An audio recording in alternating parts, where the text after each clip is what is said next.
오늘 저희들에게 주시는 하나님의 말씀 역대상 17장 1절에서 12절 말씀 의지하고 네가 지어서는 안 된다 이런 제목의 말씀을 전합니다. 오늘 4절 말씀이죠. 나 주가 말한다. 내가 살 집을 네가 지어서는 안 된다. 이 한마디가 한 사람의 일생일대의 소원을 무너뜨리는 말이 됩니다. 일생을 두고 기도했던 그 기도를 허물어뜨리는 말씀이 됩니다. 다윗이 말했습니다. 나는 백향목 왕궁에 사는데 주님의 궤는 아직도 휘장 안에 있습니다. 이 말을 들은 선지자 나단이 다윗에게 말하였습니다. 하나님께서 임금님과 함께 계시니 무슨 일이든지 계획하신 대로 하십시오. 다윗의 소원을 들은 나단도 기뻐하였습니다. 왜냐하면 다윗의 소원이 너무나도 아름다운 것이었기 때문입니다. 왕이 되어 궁궐을 지어 살고 있는 다윗은 자기를 왕으로 만드시고 이끌어 주신 아버지 하나님에게 이 왕궁보다 더 좋은 하나님의 성전을 지어 드리기를 소원했습니다. 하나님의 참된 종이었던 선지자 나단은 다윗이 잘못했을 때는 사정없이 그를 책망하고 꾸짖고 하나님의 이름으로 나무랬지만은 이 얘기를 들은 나단은 임금님 마음대로 하십시오. 그렇게 흔쾌히 찬성을 하였습니다. 그러나 그날 밤에 딱 한 분이 반대하셨습니다. 하나님께서 나단에게 나타나셔서 말씀하셨습니다. 나 주가 말한다. 내가 살 집을 다윗이 지어서는 안 된다. 사실 다윗은 엄청난 준비를 해둔 사람입니다. 자기의 사비를 다 들여서 자기가 갖고 있는 금은 보화까지 다 들여서 하나님의 집을 지으려고 애쓰고 준비했던 사람이었습니다. 그런데 하나님께서는 아니다. 내가 살 집을 다윗이 지어서는 안 된다.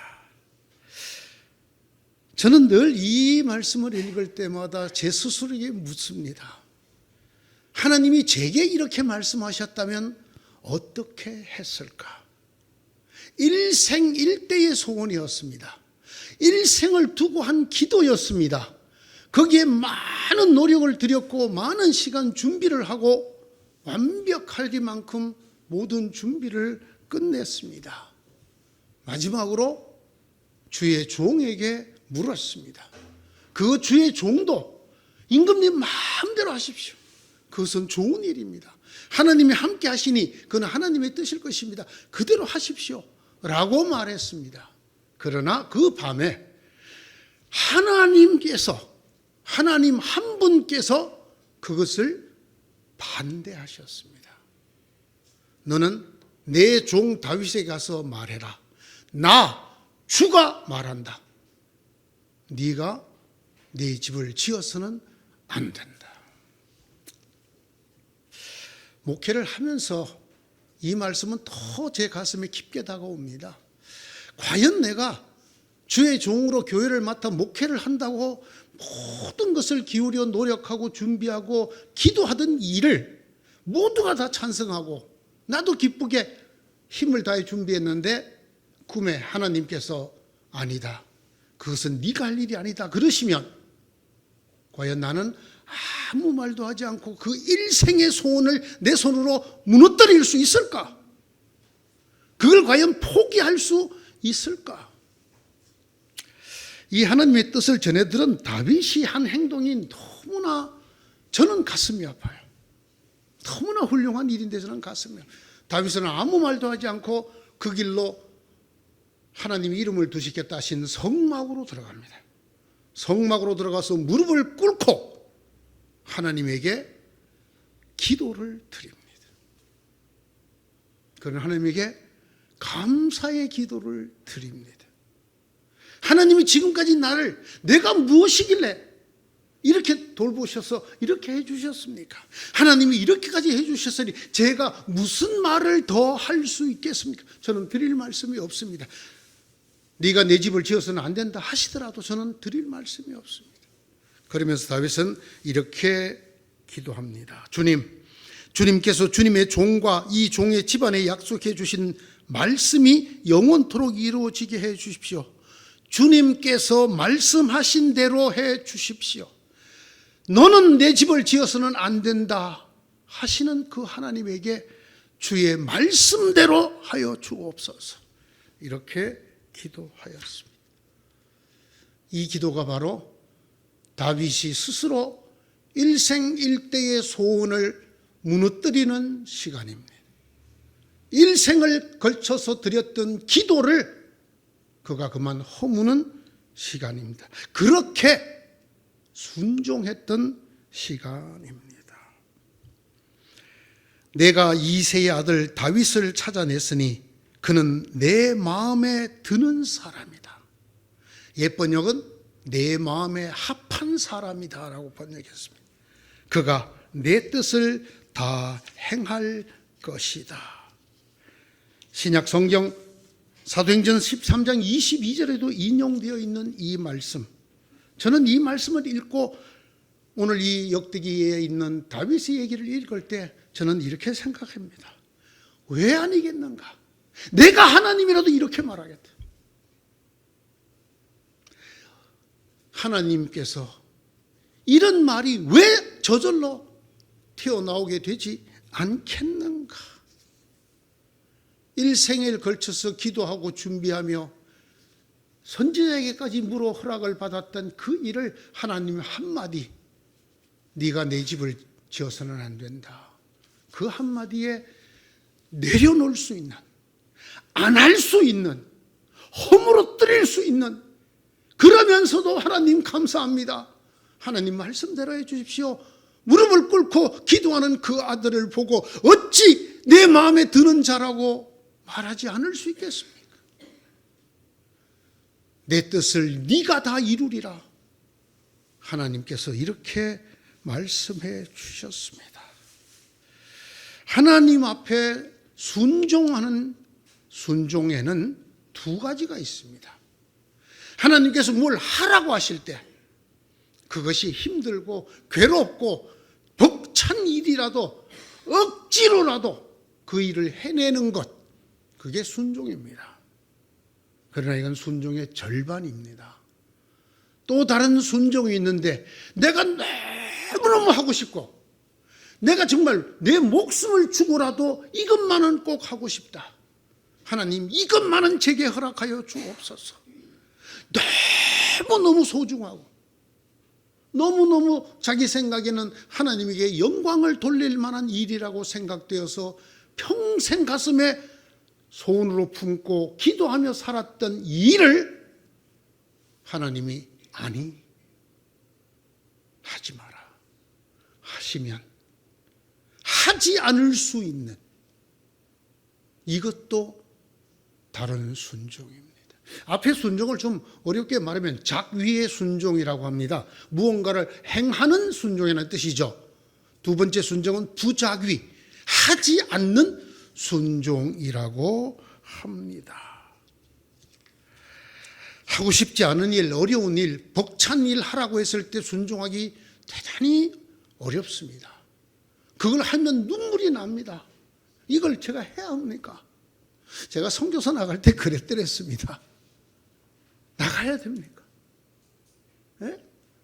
저는 교회 교육을 평생 하려고 훈련을 받고 준비를 해서 총회 교육부까지 올라왔는데 이제 나보고 일본 글자 하나도 읽을 줄 모르는 나라로 선교사로 가라니 가야 합니까? 저 많이 울었습니다. 그러나 울면서도 꾸역꾸역 그 말씀에 순종했습니다. 이것이 우리가 흔히 말하는 순종입니다. 그러나 이것만 힘든 것이 아닙니다. 내가 정말 일생의 소원, 일생 동안 가슴에 담아두고 있던 기도를 하나님이 어느 날 허무실 때 아니다, 하지 마라, 네가 지어서는 안 된다 한마디에 그걸 일생을 내려놓고 아니할 수 있는 이 순종은 얼마나 더 힘들까요? 둘 다 힘들겠죠. 그러나 저는 어떻게 생각해 보면 이 두 번째가 더 어려울지도 모른다고 생각합니다. 이 말씀들을 한번 뒤집어 봅니다. 그럼 불순종이 뭐냐? 하나님이 하라는 것 하지 않는 거, 이게 불순종이죠. 그것만 불순종이 아니라는 걸 기억하셔야 됩니다. 하나님이 하지 말라고 하는 걸 하는 것, 대단히 위험한 불순종입니다. 하나님 앞에 다윗은 그런 사람이었습니다. 하나님의 말씀 한마디에 일생일대의 소원, 평생의 기도를 스스로 허물어버리고 순종과 감사의 기도를 드리는 사람, 그가 다윗입니다. 그가 하나님의 마음에 드는 사람, 다윗입니다. 그가 바로 하나님의 뜻을 다 행할 사람, 다윗입니다. 오늘의 이 말씀은 다윗의 순종의 정점을 보여주는 말씀이라고 저는 생각을 합니다. 너는 내 집을 지어서는 안 된다. 주님의 말씀대로 하십시오.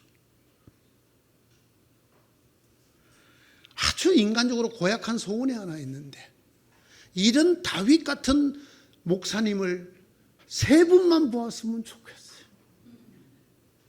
거창한 목회계획 세우고 당회를 열고 재직회를 열고 공동회를 열어서 엄청난 하나님의 일을 계획했을 때, 일생을 두고 준비했을 때 하나님께서 네가 할 일이 아니다 한마디만 듣고 그걸 내려놓는 목사를 저는 딱 세 사람만 보았으면 좋겠습니다.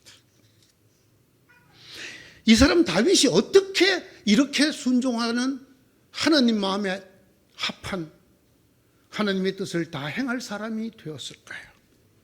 이 사람 다윗에게는 세 개의 귀가 있었습니다. 세 개의 들을 귀가 그에게 있었단 말입니다. 첫째, 그는 마음에서 들리는 선한 소원의 소리를 들을 수 있는 귀를 갖고 있었습니다. 이거는 자기 스스로에서 나오는 소리예요. 나는 백향목 왕궁에 살고 있는데 주님의 언약궤는 아직 저 휘장 밑에 텐트 안에 있습니다. 누가 얘기하는 게 아닙니다. 하나님이 하시는 말씀이 아닙니다. 자기 마음속에서 들리는 소리입니다. 이 소리는 자신의 욕망을 채우기 위해서 날마다 정말 분수처럼 솟구쳐 오르는 그런 욕망의 소리가 또한 아닙니다. 하나님을 위한 소원, 하나님을 사랑하는 그 사랑을 이루어 드리고 싶어하는 소리, 그의 가슴 속에 들려오는 이 선한 소원의 소리, 이 소리를 들을 수 있는 귀를 가지고 있었습니다. 그는 그 소리에 순종한 거죠. 둘째로 그는 다른 사람들의 소리를 들을 수 있는 귀를 가지고 있었습니다. 특별히 다윗은 하나님의 예언자 나단을 불렀습니다. 자기가 과오를 범했을 때 주저하지 않고 자기에게 와서 꾸짖던 그 선지자 나단을 불렀습니다. 내가 이렇게 생각하는데 하나님의 종 당신은 어떻게 생각합니까? 여러분, 한마디로 나단이 정말 기쁘게 임금님 계획대로 다 하십시오. 임금님 계획대로 다 하십시오. 다윗이 우리의 아내를 범했을 때 와서 그냥 불같이 지적하고 꾸짖던 나단이 임금님 계획대로 다 하십시오. 여러분, 다윗은 자기 속에 있는 소리에만 귀를 기울이는 것이 아니라 이 소리에 대해서 다른 사람들, 주의 말씀을 맡은 사람들은 어떻게 생각하는가? 그들에게 주시는 말씀은 무엇일까? 그가 말했습니다. 그리고 그 말에 길을 열어 주었습니다. 사실 다윗은 선지자 나단에게만 이걸 묻는 것이 아닙니다. 나중에 다윗이 성전 건축 준비를 끝내고 백성들에게 이렇게 말합니다. 나는 내가 가진 걸 다 내놨습니다. 여러분 중에도 즐거운 마음으로 기꺼이 하나님의 집을 짓는데 보탤 사람 없습니까? 보태라가 아닙니다. 보탤 사람 없습니까? 했더니 각 가문의 장들과 이스라엘 각 지파의 족장과 천부장과 백부장과 왕실 업무를 맡은 관리자들이 기꺼이 하나님 앞에 바쳤습니다. 그들이 기꺼이 주님께 예물을 바쳤으므로 그들이 그렇게 기꺼이 바치게 된 것을 백성도 기뻐하고 다윗 왕도 크게 기뻐하였습니다. 어떤 교회가 건축을 할 때 많은 사람들이 그렇게 하면 안 된다고 말렸습니다. 그것은 현행법을 위반하는 것이고 국법을 어기는 것이라고 그렇게 하면 안 된다고 했지만 듣지 않습니다. 지었습니다. 어떤 교회는 모든 조합원들이 재건축에 동의했을 때 생각했던 그 액수를 받으라 할 때 안 된다. 더 내놔라. 그렇게 수년을 싸우다가 결국은 그 지역을 빼고 재건축하게 된 이야기를 뉴스에서 들었습니다. 다윗은 그러하지 않았습니다.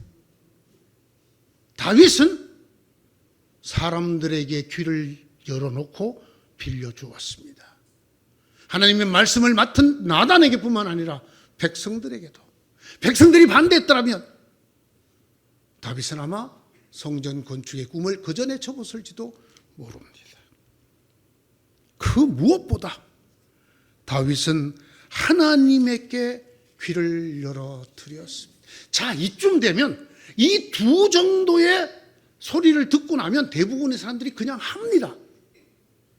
아니, 위대한 종들도 그냥 합니다. 내 마음에 기도하면서 들리던 선한 소리에 귀를 열어주었고 사람들에게 물어서 그들이 한 사람도 반대하지 않고 기꺼이 마음대로 하십시오 하면 대부분의 사람들, 제가 여기서 말하는 대부분의 사람들은 주의 종들을 포함한 대부분의 사람들은 그냥 합니다. 다윗도 그냥 할 뻔했습니다. 그 밤에 하나님께서 반대하셨습니다. 아니다. 나단에게 말했습니다. 네가 가서 얘기해라. 내 종 다윗에게 네가 말해라. 너는 내 집을 지어서는 안 된다. 딱 한 표의 반대. 온 백성이 찬성하고 하나님의 말씀을 맡은 주의 종도 기쁘게 허락해 주던 그 일을 하나님이 반대했습니다. 그때 다윗이 하나님을 향한 귀를 닫았더라면 그는 하나님의 마음에 합한 다윗이 되지 못했을 것입니다. 이스라엘의 영원한 성군이 되지 못했을 것이고 아브라함과 다윗의 자손 예수 그리스도라고 예수를 소개할 만큼 예수의 조상으로 다윗이 되지 못하였을 것입니다. 그러나 다윗은 그 하나님에게 귀를 열어드렸습니다. 청종하였습니다. 순종하였습니다. 이것이 귀를 열어드린다의 뜻입니다. 그냥 들어보고 내 마음대로 하는 것, 이건 귀를 열어주는 것이 아닙니다. 귀를 열었다는 말은 그 말씀을 청종하였다는 거예요. 그 말씀을 순종하였다는 것입니다. 앞서 말씀드렸습니다. 이 말씀을 듣고 다윗은 저 같으면 참 억장이 무너질 것 같은데 그 길로 성막에 들어가 무릎을 꿇고 하나님에게 감사와 말씀대로 하십시오라는 기도를 드렸습니다. 더러 많은 성도들이 제게 묻습니다. 목사님은 하나님의 음성을 어떻게 듣습니까? 하나님이 나를 향한 뜻을 갖고 계시다는 것을 내가 어떻게 알 수 있습니까? 제 기도에 대한 응답은 무엇입니까? 그걸 내가 어떻게 알 수 있습니까? 내 마음속에 그런 생각이 강력하게 들고 시간을 두고도 사라지지 않으면 그게 하나님 뜻입니까? 또는 내가 주변의 환경을 보고 변화되어지는 여러 가지 여건을 보았을 때 그것을 함직하게 움직이면 그게 하나님의 뜻입니까? 또는 목사님에게 여쭤봤더니 좋습니다 하면 그게 하나님의 뜻입니까? 어떻게 하나님의 뜻을 헤아릴 수가 있습니까? 라고 묻습니다. 사랑하는 성도 여러분, 다윗에게 배우시기 바랍니다. 다윗이 가지고 있었던 이 세 개의 귀를 여러분이 가지셔야 합니다. 그러면 들릴 것입니다. 그러면 알게 될 것입니다. 하나님의 뜻과 하나님의 음성과 응답을 사모하는 성도 여러분, 여러분은 어디를 향한 귀를 열고 살고 계십니까? 무엇을 통하여 하나님의 뜻을 헤아리고 있습니까? 무엇으로 하나님의 음성을 듣고자 합니까? 저는 하나님께서 내 마음에 딱 드는 사람이라고 말하면서 내 모든 뜻을 네가 이룰 것이다라고 말한 다윗에게서 배우기를 간절히 권면합니다. 선한 마음의 소원을 듣는 귀를 가지십시오. 욕망으로 가득 찬 여러분의 마음속에 솟구치고 있는 그 정욕의 소리 말고 하나님을 향한 신실하고 아름다운 선한 마음의 소원을 들을 수 있는 귀를 가지셔야 합니다. 하나님의 백성과 하나님의 말씀을 맡은 자들이 하는 말을 또한 들으셔야 합니다. 그들에게 귀를 열어주셔야 합니다. 단지 듣고 마는 것이 아닙니다. 지나가는 행위로, 과정으로 듣고 끝내는 것이 아닙니다. 귀를 열어준다는 것은 청종하는 것입니다. 무엇보다도 하나님의 말씀을 향하여 귀를 여셔야 합니다. 모든 사람들이 다 찬성하고 하라고 격려하고 독촉할지라도 우리 주님, 우리 아버지 하나님께서 나를 향하신 뜻은 무엇인가? 반드시 물어야 합니다. 꼭 들어야 합니다. 그 하나님도 허락하셨습니까? 그 하나님도 흔쾌히 하라 하셨습니까? 그러면 하는 것이 순종입니다. 그런데 그 하나님이 하지 말라 하십니까? 그러면 하지 않는 것이 순종이고 청종입니다. 이 귀를 갖는 성도들이 그립습니다. 이런 귀를 가진 성도들로 가득 차 있는 저희 교회가 되기를 꿈꿉니다. 저는 당회를 할 때마다 기도를 합니다. 이분들이 그들이 갖고 있는 경험이나 지식이나 그들이 생각하는 어떤 목표나 목적을 향한 이야기 말고 하나님께 열어드린 귀로, 사람들에게 열어놓은 귀로, 내 마음속에서 들리는 선한 음성을 듣는 귀로 회의에 임하고 함께 의논하고 함께 결정해 나가기를 그렇게 하게 해달라고, 우리 장로님들이 그런 귀를 가진 분들이 되게 해달라고, 그래서 우리 당회가 그런 귀를 가지고 하는 당회가 되게 해달라고 저는 늘 기도합니다. 당회만이 아닙니다, 여러분. 여러분의 한 사람 한 사람의 인생이, 여러분 한 가정 한 가정의 삶이 다윗 같기를 저는 간절히 소원합니다. 무엇을 해야 되는지, 무엇을 하지 말아야 되는지, 하나님이 여러분의 삶의 주관자가 되시고 인도자가 되게 하는 그 귀, 그 세 개의 귀를 갖고 하나님을 청종하여 하나님 마음에 콕 드는 사람, 우리를 향한 하나님의 모든 뜻을 다 이루어 드리는 사람이 되기를 주님의 이름으로 축원합니다. 기도합시다. 하나님, 이 귀를 주옵소서. 우리 마음에 성령을 통하여 주시는 선한 음성 듣게 하여 주시고, 이것이 진실로 그러한가요? 사람들과 더불어 이야기를 나누며 그들의 생각과 그들의 믿음을 또한 듣게 하여 주시고, 무엇보다도 아빠, 아버지께 우리의 소원, 사람들의 충고와 믿음의 말들을 내어놓고 하나님도 과연 그러하신지를 묻는, 그래서 그 아버지의 음성을 들어서 하라 하시면 준비가 아니 되었더라도 힘에 부치더라도 그 일을 하는 청정, 하지 말라 하시면 너무너무 하고 싶어서 죽을 것 같이 하고 싶어서 평생을 별로오던 일이라 할지라도 스스로 허물을 수 있는 청종을 허락하여 주시옵소서. 오 주님, 저희 교회가 이런 세계의 귀를 가진, 열린 세계의 귀를 가진 성도들로 모이는 교회가 되게 하여 주옵소서. 예수님 이름으로 기도드리옵나이다. 아멘.